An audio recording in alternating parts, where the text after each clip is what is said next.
Hey, well, I'm here with the Joseph brothers. I did a little homework.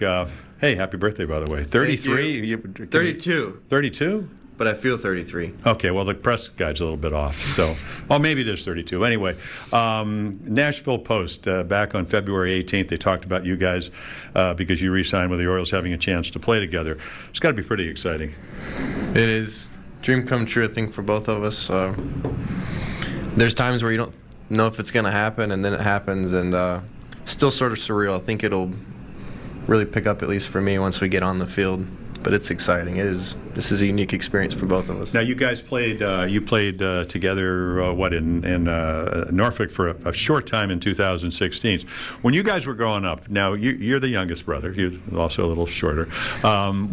Give me your relationship with your older brother, Caleb. Oh, and I was a little shorter, but I could hold my own against him. So don't let him the height think that he was bossing me around. But no, we had a good relationship growing up. And as an older brother, younger brother, I always looked up to him, and he kind of set the path as far as baseball-wise at Franklin, and really kind of pushed me to be a better player than I potentially could be. So I'm pretty much here because of Caleb, and I wanted to be a basketball player, but Caleb was the one who told me that's probably not going to work out. So really helped me fine-tune the lines and really start dedicating my time to baseball. So now you've always had a great. Your minor league numbers are outstanding. You hit like 285 average and all that. And Caleb struggled a little bit early on, and then you had that great year where you almost hit 300, hit 22 home runs and 99 RBIs. I'm sure you had something to do with that by probably giving you some tips the year before. Well, we both work hard in the off season, and I think something just clicked with Caleb's swing that year, and what I was trying to do is figure out what he was eating and what his routine was, because I was like, man, you start sharing the love or something. Send me a bat or something. But no, he had a great year that year, and that was a lot of fun to watch. Okay, so you go back to the minor leagues, and we can discuss eons, and I will on the air what went on.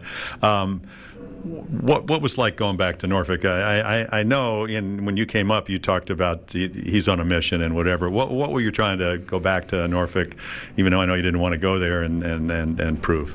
Sure. You take time to reset, to get back to the basics. I was able to work with Butch down there in AAA, the hitting coach, and he had me in 13 when I had that big year you were talking about, and so it was good to kind of get back to some basics that maybe I'd even forgotten being away for 5 years. But it's a culture shock, especially when you've been in the big leagues for an extended period of time, to kind of go back. It was a tough experience early on, and then you kind of start to get settled in, and you just try and continue to produce and do your routines and try and stick with the things that made you successful, like knowing where the bat head is, stuff like that. And you try and do that stuff that you knew helped you be successful early on, and then you wake up one day and then they call you back up.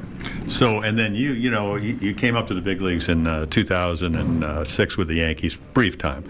13, excuse me, 6. You got actually that's a year after you guys were playing together in high school. But so you come up in 13. Now you come back the weekend. You play Friday, play Sunday. You had a great pinch hit at bat. You walked a guy throwing 95 in the twilight and all that.